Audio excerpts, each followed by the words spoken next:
Did you know that there were 6 attempts at doing The Crow? One of them even included the kid from Terminator. Yeah. Today we're going to be talking about the Crow franchise and why all the Crow movies were doomed to fail, including the 2024 reboot. And if you're into it, let's do it.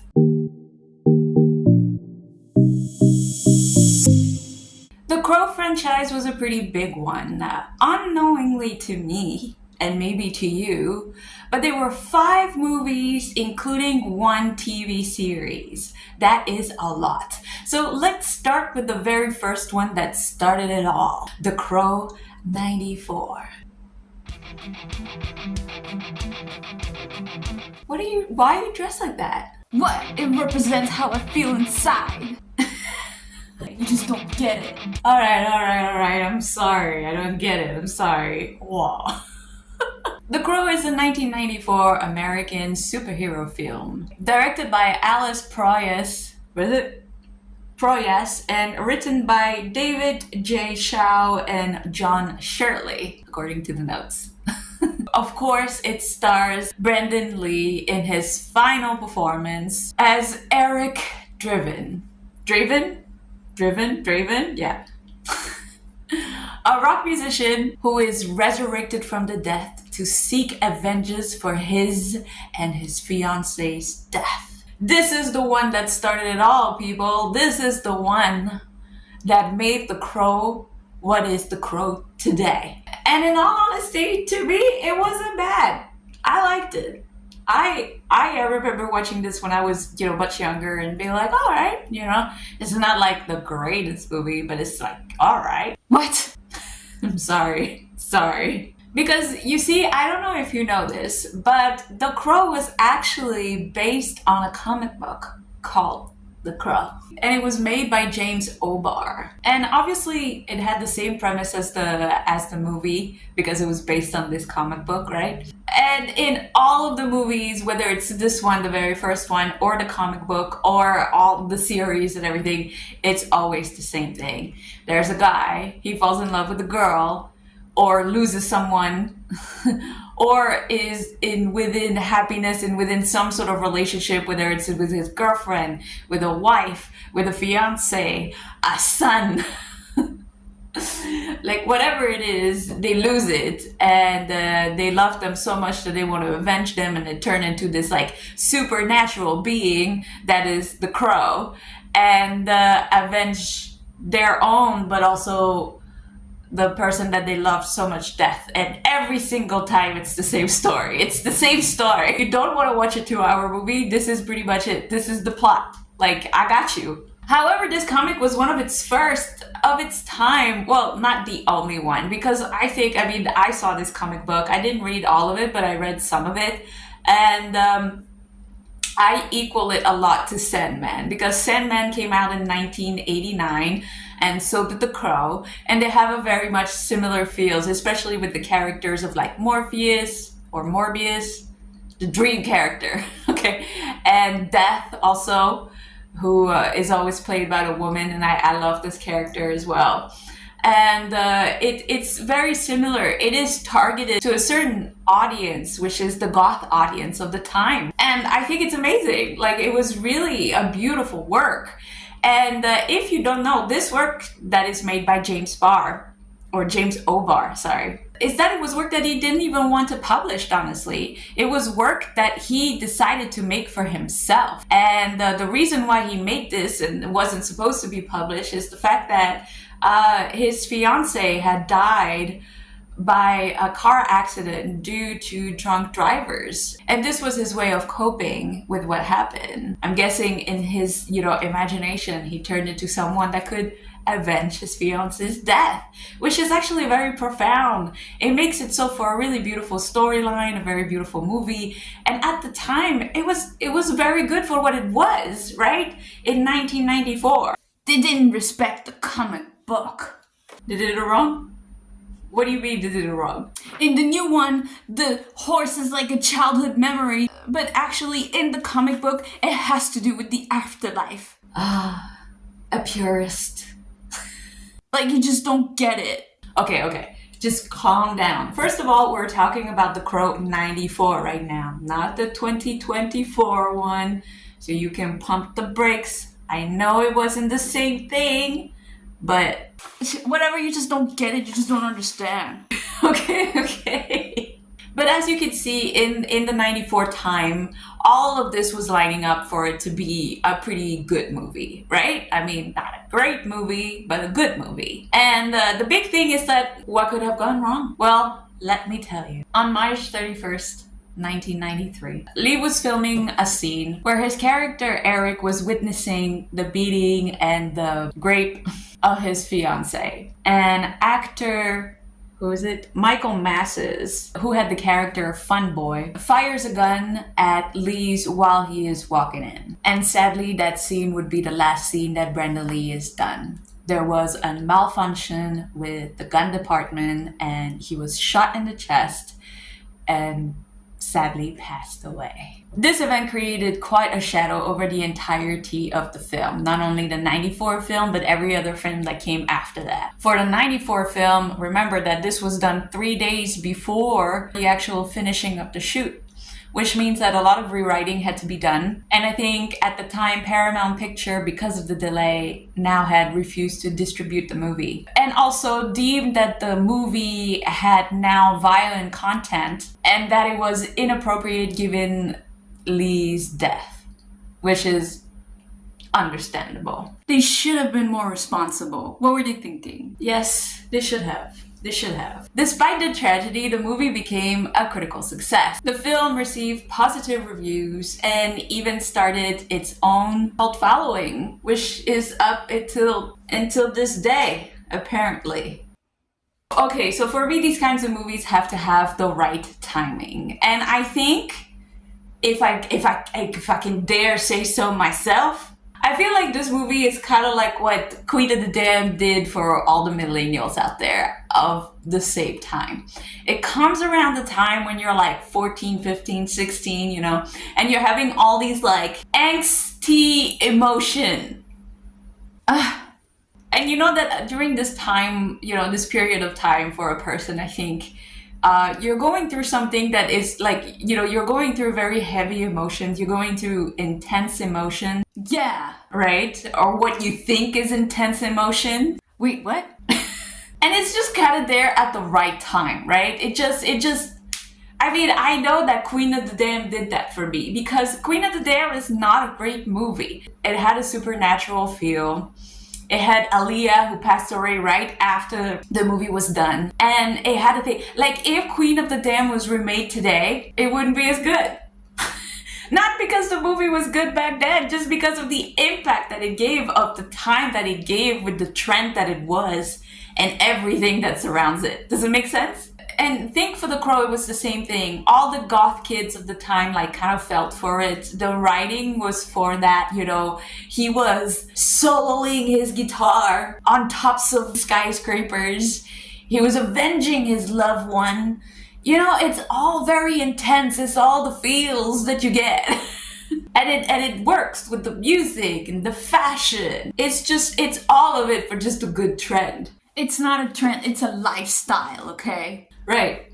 Wait, now you're gonna walk around like this? But you're gonna have clown makeup everywhere you go, huh? You just don't understand. Okay, yeah. I just don't understand. I know, I'm sorry. This is a good movie, yes. You know, is it a phenomenal movie? No. Is it a How dare you? Come on now. You know, is it a Shawshank? Is it a Forrest Gump? No, it's not. It's not. It is only what it is. It cannot be more than it can be. And I truly think this is why. This is why no sequel or adaptation or reboot could be made to equal the first one. It just couldn't. You just can't. You just can't get that time back. You just can't. But for the fun of it, let's take a look at all the others. The Crow. Alright, next up on the roster was The Crow City of Angel 1996. Alright, so this one had Vincent Perez, which I have no idea who this was. I know that the bad guy in this was Iggy Pop, which is somebody I do know. But everybody else in this cast or the movie or anything I have never seen before. Never. I do not know who these people are, and I do not care. The movie went through a lot of script changes as well, for no real reason. It just seems that nobody could like really get along. Also, nobody could really like just get to agree on what to do for this movie. So it failed at the box office miserably, and it gave the cult following kind of a meh feeling. Like, what is that? You know, we came from a great movie to this. The goth community was not feeling it. And yeah, and in this version, instead of losing a fiance, this person loses his son and himself, and then becomes the Crow and then avenge the whole thing. Like I said, it's always the same story, but this is the switch in this particular one, which was like, meh. And that's it. We're going to move on to the third one. So the third one was The Crow Salvation. And this one contained, wait for it, because you're not going to believe me, it starred Kirsten Dunst. Kirsten Dunst was in the Crow franchise. Really? No. I would have known. Oh, that's easy. You didn't know because it was never released to theater. This went straight to VCDs, honey. VCDs? Did you just say VCDs? Yes, you heard me correctly. VCDs. Do you remember how we had two parts of a VCD? Like you had the one part and the two part, and then you would always lose one for some weird reason, and you just could never watch the movie. Oh my god, yes, I would lose mines all the time. I remember, like, I couldn't watch a movie just because I would, like, forget where the second part was. The struggles before everything was into files. We love technology, yes. Oh yeah, and by the way, it was also starring, what's his name? Eric Mabius. I've seen him before somewhere, like, I kind of think he's like a comic type of person. I don't know if this role really was for him. In this one, the little switch, the little twist of the story is that he is actually accused of killing his girlfriend, but it's not true because he's framed, you see. And he ends up going to prison for it, even though he's been framed. And they give him the electric chair. And because of that, and then of course he dies. So then he comes back as, you know, the Crow again. And then he avenges, you know, his own death and his fiance's death with his fiance's sister, which is Kirsten Dunst. What do you think? You feel like going and watching it? So obviously this one failed at the box office because it didn't even make it to the box office. Most people don't even know this one ever existed. After this incognito one that nobody knew about, one that people did know about that people did not like. I think I'm gonna be sick. Calm down, it's not that bad. This one was called The Crow Wicked Prayer, and it had Edward Furlong. Do you remember Edward Furlong? Do you? The Terminator Kid? Yep, that guy. The Terminator Kid. Also the guy from American History X. That was also something he was in. But yeah, that guy. Oh yeah, and Tara Reid, and also what's his name? David Boreanaz. Wait a minute, are you talking about the guy from Buffy the Vampire Slayer? Yep, that's it. Ew, really? This one was a weird one because they tried to make it completely different than the other ones. As opposed to the other one, there's a very good and bad type of thing, you know. There's like, people killed me and my girlfriend bad, so I'm going to avenge him good, you know, type of thing. Here, everybody's bad. Everybody's bad, and somehow we have like Satanists, and they're trying to become the Antichrist, and Tara Reid is some sort of like witchy woman. And there's a lot. There's a lot. And to tell you the truth, it got a 0% on Rotten Tomatoes. Now we're going to be moving on to a television show. You heard me. The Crow had a television show. And this was a Canadian television show. Canadian? Yep. So again, this one, the TV series, was based on a comic book. So it goes back to the original content, if you like, from the comic book, where the guy is Eric. And then there's like a Shelley, and he is mad because fiance killed and come back to avenge as Crow. It's the exact same story. Again, but this time it's just longer because it's got 22 episodes that only aired once. People were not interested, they did not pick this up. And then we finally come to the last one, which is The Crow 2024, which is the last adaptation, reboot, the American Gothic superhero film. This one was directed by Rupert Sanders, and then of course it had Bill Skarsgård and FKA Twigs. Oh my god, this girl is gorgeous. Ah, she's gorgeous. I personally did not think much of this movie because, again, we're back to ripping off from the comic book. So we're back to the comic book and back to the same story, again with Eric, again with Shelley. It's, again, like, it's the same story. One guy falls in love with a girl. In this one, though, it's not like, because in some of the others, these are like fiancé of like long-lasting love of like years and ages and like kids and stuff. Like, no. In this particular one, they fell in love in like 3 days, which is like, okay, it's amazing. But again, teenage love, teenage feelings, teenage eggs. Stop. I'm sorry. It's also so hard to take Bill Skarsgård like seriously because it feels like he just switched makeup, he went from one clown makeup to another clown makeup, Oh, and there was the scene in which he does his makeup and he does it to the sound of Enya, but to me, the only thing I can think of, it's like I'm waiting for that moment. I like, ready or not, here I come, you can't hide. I'm gonna find you and make you want me. It's just, you like, every time I was like, ready, it just never got there. I was very disappointed. I wanted to hear the groove, but no. All you hear is the...